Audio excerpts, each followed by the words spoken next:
আসসালামু আলাইকুম রহমতুল্লাহ।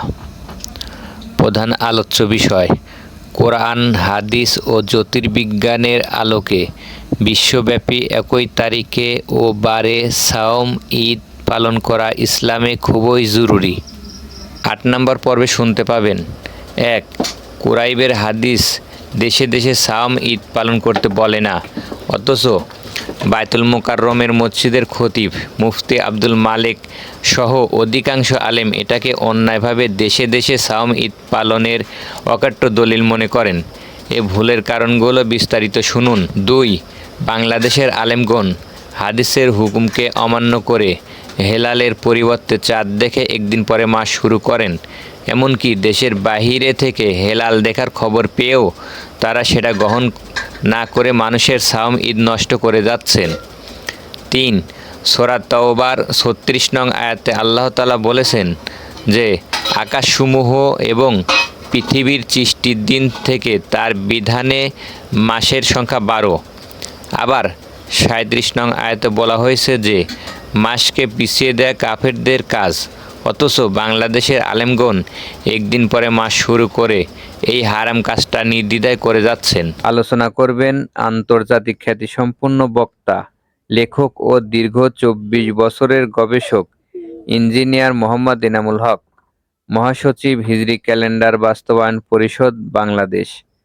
তিনি ইসলামী শরীয়তের বিধান অনুযায়ী নির্ভুলভাবে সাওম ও ঈদ পালনে বিশ্বের একমাত্র সফল এবং বিশ্বস্ত পরামর্শদাতা। আপনারা তার কথা শুনুন এবং সকল বিশৃঙ্খলা পরিহার করে নির্ভুলভাবে সাওম ঈদ পালন করে অশেষ সওয়াব হাসিল করুন।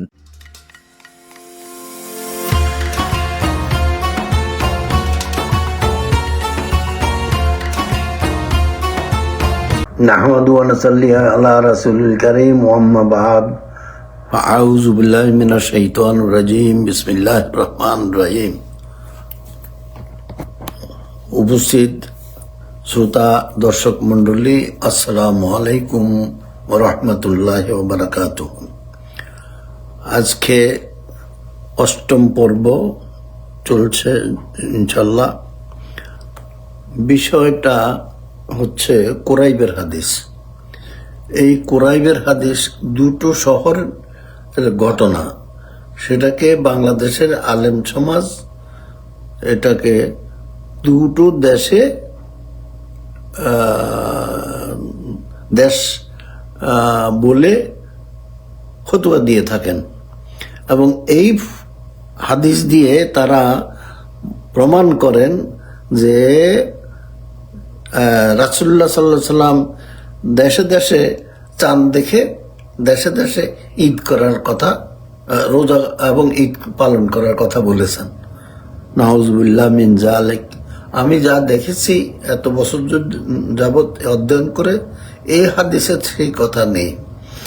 প্রথম একটা কথা বললেই হাদিস আর বলার দরকার হয় না, সেটা হইল আমিরে মুয়াবিয়ার অধীনে মুসলিম সাম্রাজ্যের দুটো শহর সিরিয়া এবং মদিনায়, এই দুইখানে ২ দিনে রোজা ঈদ হয়েছে।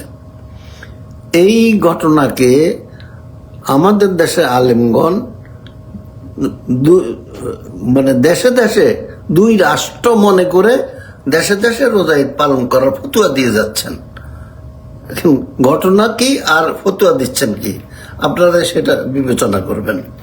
যাই হোক, বাংলাদেশের সকল মাননীয় আলেমগণের সদস্য সদয় অবগতি অনুসরণের জন্য এবং মাননীয় ধর্ম উপদেষ্টা সহ উপযুক্ত সকল মহলের কাছে আমার অনুরোধ, আপনারা আমার এই বিস্তারিত কুরাইবের হাদিসের বিস্তারিত ব্যাখ্যাটা শোনেন, বোঝেন, অনুধাবন করেন, তারপরে আপনাদের যে ভুল ফতোয়া সেটা প্রত্যাহার করে নেন এবং সংশোধন করেন, যাতে করে বাংলাদেশের মানুষ ২ দিনে রোজা ঈদ পালন করতে বাধ্য না হয়। মূল হাদিসটার বাংলা তর্জমা হচ্ছে কুরাইব রহমতুল্লাহ আলাইহি থেকে বর্ণিত। উম্মুল ফদল বিনতে হারেস তাকে সিরিয়ায় তৎকালে মুসলিম বিশ্বের আমির মুয়াবিয়ার নিকট পাঠালেন। কুরাইব রহমতুল্লাহ বলেন, আমি সিরিয়ায় পৌঁছলাম এবং আমার প্রয়োজনীয় কাজ সমাধা করলাম। আমি সিরিয়ায় থাকা অবস্থায় জুমার রাতে, শুক্রবার রাতে রামাদানের নতুন চাঁদ দেখেছি। এরপর রামাদানের শেষ ভাগে আমি মদিনায় ফিরে এলাম। তারপর আব্দুল্লাহ ইবনে আব্বাস রাদিয়াল্লাহু আনহুর কাছে নিকট আমি জানতে আব্দুল্লাহ ইবনে আব্বাস রাদিয়াল্লাহু আনহু আমার নিকট জানতে চাইলেন এবং নতুন চাঁদ সম্পর্কে আলোচনা করলেন। এরপর তিনি বললেন, তোমরা কোন দিন নতুন চাঁদ দেখেছো? তো আমি বললাম, আমি জুমার রাতে নতুন চাঁদ দেখেছি। তিনি আবার জিজ্ঞেস করলেন, তুমি নিজে দেখেছো কি? আমি বললাম, হ্যাঁ, এবং লোকেরাও দেখেছে, তারা সিয়াম পালন করেছে এবং আমিরে মুয়াবিয়াও সিয়াম পালন করেছেন।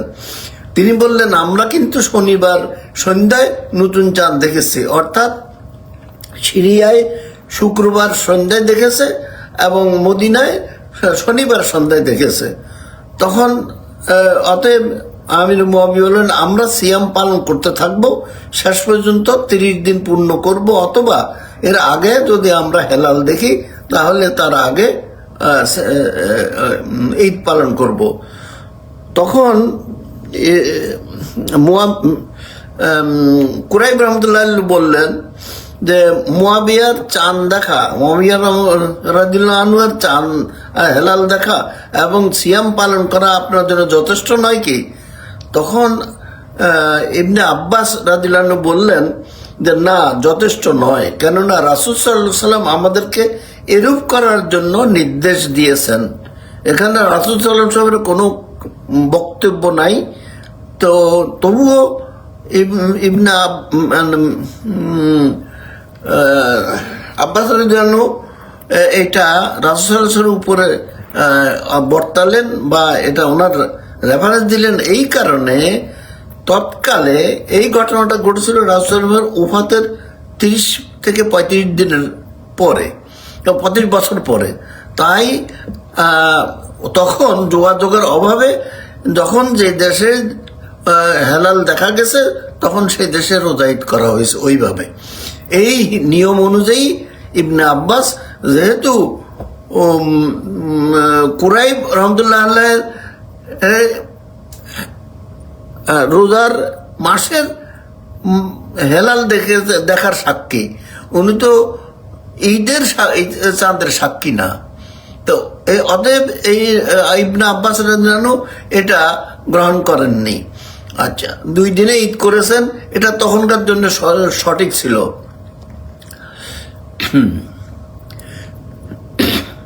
এখন আমি বিস্তারিত বিবরণ বলবো ইনশাল্লাহ। বাংলাদেশের কিছু আলেম শরিয়ার দৃষ্টিতে অগ্রহণযোগ্য কুরাইবের হাদিস দিয়ে সরকার ও জনগণকে বিভ্রান্ত করে রেখেছেন। তারা এই হাদিস দিয়ে এলাকার ভিত্তিতে রোজা ঈদ পালন করতে বলেন, অথচ উপরোক্ত হাদিসে এমন কথা বলা নেই। অন্য হাদিসে বলা আছে রাসূল সাল্লাল্লাহু আলাইহি ওয়াসাল্লাম সাক্ষ্য পেয়ে তৎকালে স্থানীয়ভাবে এবং এলাকার ভিত্তিতে আলাদা রোজা পালন করার করেছেন, কিন্তু তিনি আচ্ছা রাসূল সাল্লাল্লাহু আলাইহি ওয়াসাল্লামের প্রমাণ আছে। রাসূল সাল্লাল্লাহু আলাইহি ওয়াসাল্লাম সাক্ষী নিয়েছেন, রাসূল সাল্লাল্লাহু আলাইহি ওয়াসাল্লাম নতুন চাঁদ দেখেন নাই। তারপরে একজন সাক্ষী আসলো, সেটা আমি আগে বলছি যে সেই সাক্ষী নিয়ে রাসূল সাল্লাল্লাহু আলাইহি ওয়াসাল্লাম সওম ধরেছেন, আবার 30তম রোজা রেখেছিলেন, আবার কাফেলার সাক্ষী পেয়ে রোজা উনি ভেঙেছেন। রাসূল সাল্লাল্লাহু আলাইহি ওয়াসাল্লামের কথা ও কাজের বিরুদ্ধে একজন সাহাবীকে দাঁড় করানো শরীয়ত সম্মত হতে পারে না। তাছাড়া প্রকৃতপক্ষে ইবনে আব্বাসের জন্য রাসূল সাল্লাল্লাহু আলাইহি ওয়াসাল্লামের হুকুমের বিপক্ষে মত দেননি। রাসূল সাল্লাল্লাহু আলাইহি ওয়াসাল্লামের হুকুম হলো যদি 2 জন মুসলিম সাক্ষ্য দেয় তাহলে তারা নতুন চাঁদ দেখেছে বলে রোজা ঈদ, তখন রোজা ঈদ পালন করা যায়। শর্ত হলো বিশ্বাসযোগ্য সাক্ষী হতে হবে। এই সাক্ষী দূরেরও হইতে পারে, কাছেরও হতে পারে। তাই ইবনে আব্বাসের জন্য একক সাক্ষীর কারণে ঈদ পালন করেন নাই। এটাকে ভিত্তি করে যারা দেশে দেশে চাঁদ দেখে রোজা ঈদ পালন করতে বলেন তারা ভুল কথা বলেন। কারণ তখন সিরিয়া ও মদিনা আলাদা রাষ্ট্র ছিল না, একই ইসলামী রাষ্ট্রের 2টা শহর ছিল। 2টো শহরে আলাদা চাঁদ দেখতে হয়েছে, অতএব সেটাকে অনুসরণ করা যাবে না। এই হাদিসের ঘটনা তৎকালে সিরিয়া ও মদিনার মধ্যে সংঘটিত হয়েছিল যখন যোগাযোগ ব্যবস্থা অত্যন্ত দুর্বল ছিল এই দুই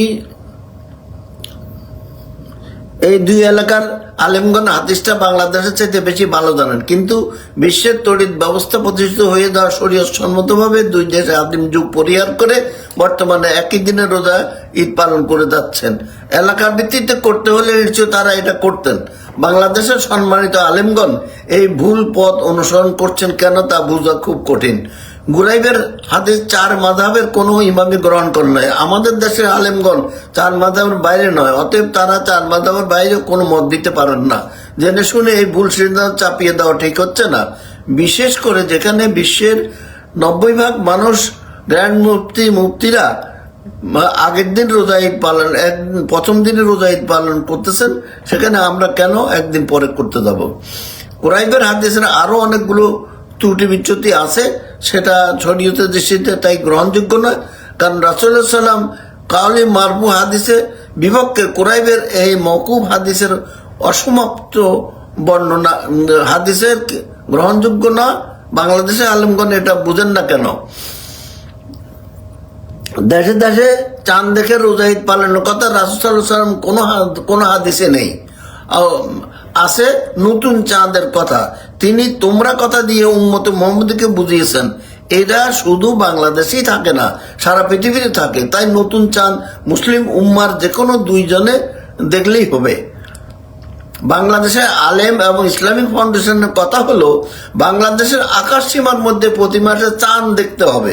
সেই মোতাবেক ইসলামিক ক্যালেন্ডার তৈরি করা অনুসরণ করতে হবে। অবশ্যই এটা তো হয় না। এই পরামর্শ অনুযায়ী পৃথিবীর 195টা দেশের আকাশ সীমায় প্রতি মাসে 195টা চাঁদ দেখতে হবে, এই ক্যালেন্ডার বানাতে হবে। এটা উদ্ভট যুক্তি, উদ্ভট কথা। সাধারণ মানুষ মনে করে যে তাদের রোজা ঈদ পালনের ক্ষেত্রে যদি কোনো ভুল হয় তবে জাতীয় চাঁদ দেখা কমিটি, ইসলামিক ফাউন্ডেশন, সরকারের জন্য দায়ী থাকবে। এটা আসলে কোরআন এবং হাদিস বিরোধী কথা। আমি এটা এর আগে ব্যাখ্যা করে বলেছি। বাংলাদেশের আলেমদের কাছে কুরাইবের হাদিস এত গুরুত্বপূর্ণ কেন, আমি এখন এই কথাগুলো বলবো। বাংলাদেশের আলেমগণ মনে করেন যে রাসূল সাল্লাল্লাহু আলাইহি ওয়াসাল্লামের সহিহ হাদিস অনুযায়ী মদিনার মতো করে বাংলাদেশের আকাশ সীমানার মধ্যে খালি চোখে চাঁদ না দেখে রোজা ঈদ পালন করা যাবে না। এটা মদিনার আমল ওনারা বাংলাদেশে নিয়ে আসছেন। সেই কবেকার 1400 বছর আগের আমল, যেখানে যোগাযোগ ছিল না। আর এখন ওনারা যোগাযোগ, এত তড়িৎ যোগাযোগের এত সাক্ষ্য পেয়েও ওনারা গ্রহণ করছেন না। তারা আরো মনে করেন যে পূর্বপুরুষের অনুসৃত নিয়ম আমরা পরিত্যাগ করতে পারি না। কি দুঃখজনক ব্যাপার! দুই শহরের ঘটনা হলেও বাংলাদেশের আলেমগণ কুরাইবের হাদিসকে শহরে পরিবর্তে দেশে দেশে আলাদাভাবে রোজা ঈদ পালন করার পক্ষে অকাট্য দলিল বলে মনে করেন এবং এই মতের প্রধান অনুসারী হলেন আমাদের বর্তমান জাতীয় মসজিদ বাইতুল মোকাররমের খতিব মুফতি আব্দুল মালিক সাহেব। ওনাদের সাথে আমাদের 2017 সালে ইসলামিক ফাউন্ডেশনে এটা নিয়ে বিতর্ক হয়েছে যে আমরা রোজা ঈদ সঠিক করছি না কেন। সেটা নিয়ে ওনারা সঠিক জবাব দিতে পারেন নাই। আমাদের দলে 15 জনের নেতৃত্ব ছিলেন ডক্টর শমশের আলী এবং ওনাদের আলেমদের দলের নেতৃত্ব ছিলেন এই মালিক সাহেব, মুফতি আব্দুল মালিক। কিন্তু ওনারা আমাদের সাথে যুক্তিতর্কে পেরে উঠতেছিলেন না। শেষের দিকে ওনাদের পক্ষ থেকে হট্টগোল গন্ডগোল শুরু করলো, যার জন্য আমাদের সেই প্রচেষ্টা সেই সভা পণ্ড হয়ে যায়। যাই হোক, এই হাদিসের বলে এবং মদিনার যুগের আমল অনুযায়ী তারা রাষ্ট্রের বাহির থেকে সাক্ষ্য প্রমাণ উপস্থিত থাকা সত্ত্বেও তা গ্রহণ করতে রাজি না। এটা হইলে বাংলাদেশের আলেমদের কথা। অথচ বিশ্বের 90% দেশের মুফতি, গ্র্যান্ড মুফতি, সকলে বিজ্ঞানীগণ সকল দেশ মিলে হিসাবের মাধ্যমে জ্ঞানের চোখে নবচন্দ্র দেখে ক্যালেন্ডার তৈরি করে সেই অনুযায়ী রোজা ঈদ করে যাচ্ছেন। কুরাইব রহমতুল্লাহর হাদিসটা গ্রহণযোগ্য না হওয়ার সংক্ষিপ্ত আরো কিছু কারণ। এগুলো সবই জানা দরকার। এটা কোনো মারফু বা রাসূল সাল্লাল্লাহু আলাইহি ওয়াসাল্লামের কাউলি বা ফেইলি হাদিসের মধ্যে পড়ে না। এটা 2 নম্বর, এটা একটা মওকুফ হাদিস যা রাসূল সাল্লাল্লাহু আলাইহি ওয়াসাল্লামের পর্যন্ত পৌঁছায়নি, তার কোনো বক্তব্য এখানে নেই। 3 নম্বর, এটা একটা আসার হাদিস বা সাহাবীর বক্তব্য মাত্র। 4 নম্বর, এটা একটা গরীব হাদিস বা যা একজন মাত্র সাহাবীর বক্তব্য। 5 নম্বর, এটা একটা মুত্তারাব হাদিস, কারণ রাবির অর্থাৎ কুরাইব রহমতুল্লাহ আলাইহির বক্তব্য বিভিন্ন হাদিস ব্যাত্যাগণ যারা হাদিস সংগ্রহ করছেন, বুখারী মুসলিম, বিভিন্ন জনে বিভিন্নভাবে এই বর্ণনাটা ওনাদের কাছে এসেছে। অর্থাৎ রাবি বর্ণনা তারতম্য অনেক বিদ্যমান। 4 মাযহাবের কোন ইমাম এটা গ্রহণ করেননি। আমরা কিভাবে করি? ইমাম ইয়াহিয়া ইবনে ইয়াহিয়ার সাথে ইমাম মুসলিমও এই হাদিসটা গ্রহণযোগ্য বলেননি। সিরিয়া ও মদিনার কোনো আলেমই এই হাদিস গ্রহণ করেননি বা করেন না। তারা বর্তমানে একই তারিখে বারে রোজা ঈদ পালন করছেন। আমরা এই বাতিল হাদিস গ্রহণ করতে পারি না। আর কুরাইব ছিলেন রমাদানের নতুন চাঁদের সাক্ষী, ঈদের চাঁদের সাক্ষী নন। তাই ইবনে আব্বাস ঈদ পালনের জন্য এমন সাক্ষী গ্রহণ করেননি। তখন মদিনা ও সিরিয়া মুয়াবিয়া রাদিয়াল্লাহু আনহুর অধীনে একক মুসলিম সাম্রাজ্যের অধীনে 2টা শহর ছিল। তার যোগাযোগের অভাবে 2 দিনে করে রোজা ঈদ করতে হয়েছে। রাসূল সাল্লাল্লাহু আলাইহি ওয়াসাল্লামের ফেইলি কওলি হাদিসের বিপরীতে একজন সাহাবীর ইজতিহাদি মাসআলা বা নিজস্ব মতামত কখনো গ্রহণযোগ্য হতে পারে না। অতএব শরীয়তের দৃষ্টিতে কুরাইবের হাদিস কোনোভাবেই গ্রহণযোগ্য নয়। আমি সর্বশেষ এটুকু বলবো, উক্ত ব্যাখ্যার কোনো জবাব আমাদের আলেমগণ, দেশের আলেমগণ দিতে পারবেন না। কারণ নতুন চাঁদ পড়তে ওনারা একে তো হেলাল দেখা, হাদিসে আছে হেলাল দেখার কথা, ওনারা হেলাল দেখা মানেন না, ওনারা চাঁদ দেখেন এবং জাতীয় চাঁদ দেখা কমিটি চাঁদ দেখে। তো আমি কার কাছে কি বলবো? এই হাদিসটা সিরিয়া এবং মদিনার ঘটনা। এখন তো ওনারা এটা ওইখানকার আলিম ওলামাগণ এই হাদিস গ্রহণ করেন না, অগ্রাহ্য করেন। একই তারিখে একইবারে রোজা ঈদ পালন করে যাচ্ছেন। তো আমি প্রসঙ্গ কমে একটু না বলে পারছি না যে এই দেশের ঘটনা, সেই দেশে আলেমগণ এটাকে গ্রহণ করছেন না, অথচ আমরা কেন্দ্রে কেন্দ্রে বুক ভাসাচ্ছি। এটার সাথে এটুকু বলতে পারি যে একটা প্রবাদ আছে, যার বিয়ে তার খবর নাই, পাড়া প্রতিবেশীর ঘুম নাই। তার মানে সিরিয়া মদিনা তারা এটা মানেন না বা গ্রহণই করেন না, অথচ আমরা এই হাদিস নিয়ে কান্নাকাটি করে কি বলি যে আমাদের দেশের হুজুররা বলেন এটা এই হাদিস আল্লাহ রসুল, হাদিসের মাধ্যমে আল্লাহ রসুল দেশে দেশে রোজা ঈদ পালন করতে বলেছেন। কি আশ্চর্য কথা! এটা মানে জ্ঞান বুদ্ধি থাকলে এমন কথা বলতে পারেন না কেউ। তাই আলেমগণ পুরাতন চাঁদ দেখে রোজা ঈদ পালন করেন আমাদের দেশে, আর নতুন চাঁদের খবর দেশের বাইরে থেকে গ্রহণ করেন না। এমত অবস্থায় হাদিসের অবব্যাখ্যা করে তারা বাংলাদেশের মুসলমানদেরকে বোকা বানিয়ে বিশ্বের কাছে হেয় প্রতিপন্ন এবং একঘরে করে রেখেছেন। এটা কিছুতেই গ্রহণযোগ্য নয়। মাননীয় ধর্ম উপদেষ্টার উদ্যোগ নিলে এই ভুল এবং লজ্জা থেকে আমরা রক্ষা পেতে পারি। উপরোক্ত বক্তব্যগুলো মূলে আমাদের পক্ষের বা আমার একক বক্তব্য নয়। আমাদের মানে যারা গ্লোবাল রোজা ঈদ করেন বা 1 তারিখে রোজা ঈদ করতে বলেন, তার সেই ধরনের স্বনামধন্য মুফতি মাওলানা আলেমদ্দিন, বিখ্যাত ইসলামী চিন্তাবিদ, বিশেষজ্ঞ এবং বিজ্ঞানীদের বক্তব্য হলো আমি যা বললাম এইটা। তাই উপযুক্ত কর্তৃপক্ষের কাছে আমরা এই সমস্যার আশু সমাধান কামনা করছি।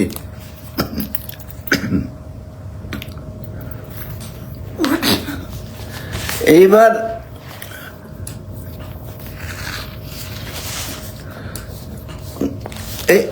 আমি একটু কথা বলবো যে মাসকে পিছিয়ে দেওয়ার কাজ কেবল কুফরির মাত্রা বৃদ্ধি করে। এর মাস পিছিয়ে দেওয়ার কথা কেন বললাম, এটা এটা ব্যাখ্যা করতে গেলে আমাকে একটু তথ্য দিতে হবে। এটা হলো কোরআনের কথা। আমি নকশাটা প্রথম দেখাচ্ছি। এই নকশাটা দেখেন। এই নকশাটাতে আছে যে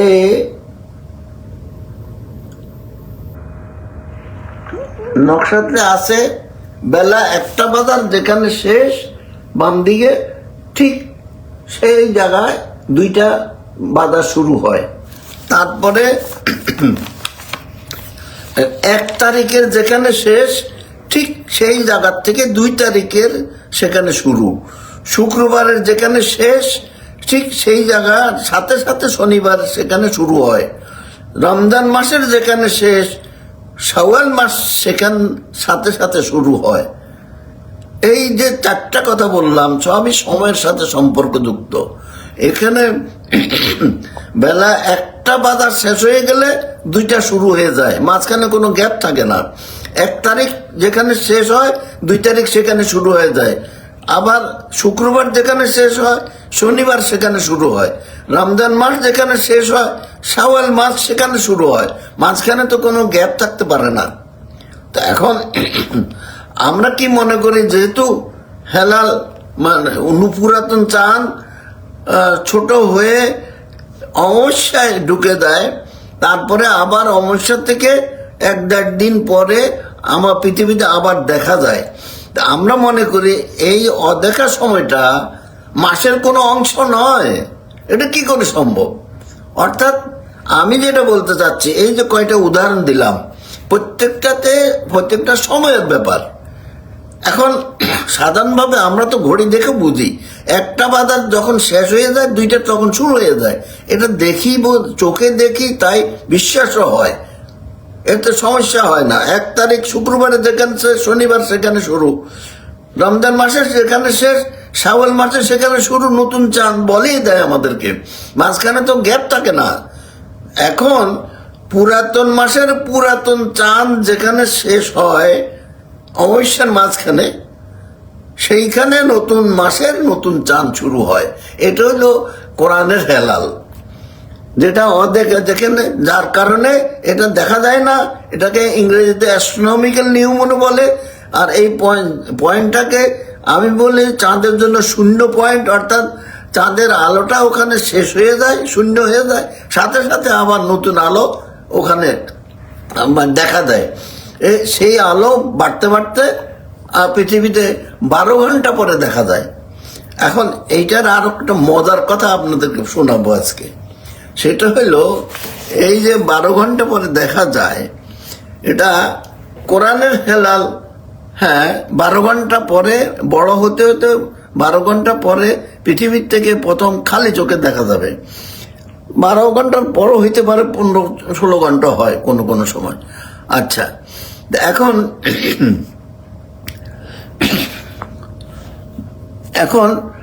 এটা নিয়ে আমি লন্ডনে একটা ইউকে মুনসাইটার্স গ্রুপ, ওরা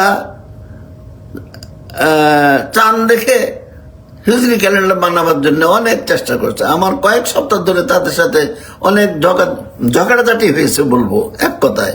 শেষে ওটা আমি ছেড়ে দিয়েছি। আচ্ছা, ওদেরকে বুঝাইতে পারলাম না। তো ওরা বলে ওরা খ্রিস্টান দেখে, কারণ লন্ডনে ওরা ইংরেজি ভাষা, ওখানে কিন্তু বাঙালি এবং ইন্ডিয়ান এবং পাকিস্তানি, গতদিনও বলেছি, ওরাই এই গন্ডগোলটা করে ওখানে। তো ওরা বলে খ্রিস্টান, আমি বলি নিউ মুন, তারা বলে খ্রিস্টান। তা বলে যে আমরা নিউ মুন বুঝি না। তখন আমি দেখলাম যে খ্রিস্টান অর্থটা কি, বাংলা অর্থ কি বলে, গুগলকে জিজ্ঞেস করলাম। গুগল বলে খ্রিস্টান অর্থ অর্ধচন্দ্র। এটা আপনার গলা ধাক্কা মনে করবেন না, অর্ধচন্দ্র। এটার আমি অনেক চিন্তা করে দেখলাম, কথাটা তো ঠিক, কারণ কোরআনের হেলাল অমাবস্যার মাঝখানে শুরু হয়ে 12 ঘন্টা পরে ছাড়া তো দেখা যায় না।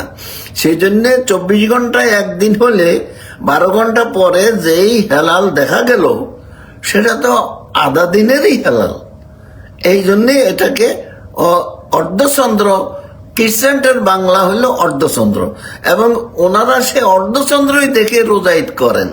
এটা ঠিক আছে, আমরা দেখি, তবে আমরা এটাকে নতুন চাঁদ বলি, কিন্তু নাম আসলে নতুন চাঁদ না।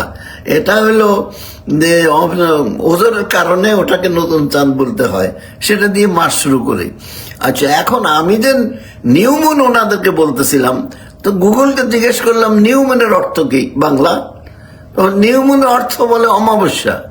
তো আমার মাথা তো এখন আরো একটু গন্ডগোল হয়ে গেল, কি বলে নিউ মুনের অমাবস্যা।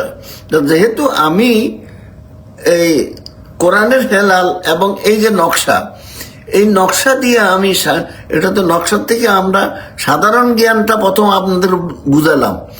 শেষ পেশ যেহেতু চাঁদ 2,39,000 মাইল দূরে অবস্থিত, সেই জন্য আমরা ওই কিছুটা অংশ দেখতে পাই না। হ্যাঁ, চাঁদটা ছোট হয়ে যায় এবং আবার দেখার মতো না হলে আমরা ওই অংশ অন্ধকার, এটাকে আমরা অমাবস্যা নাম দিচ্ছি। এটা হলো জ্যোতিষীদের নাম। জ্যোতির্বিজ্ঞানীরা অমাবস্যা চেনে না, তারা অমাবস্যা নিয়মনের অবশ্যা অর্থ বলে কি জন্যে, এটা যেহেতু নতুন চাঁদ অমাবস্যার মাঝখানে শুরু হয়, সেই জন্যে ইংরেজিতে নিয়মনের অর্থ হলো অমাবস্যা। অমাবস্যা মানে নতুন চাঁদের জন্ম দেয় যেই অমাবস্যা, সেটাকে তারা ইংরেজি অনুবাদে বলে, যে নিয়মনের অনুবাদ ওরা অমাবস্যা বলে।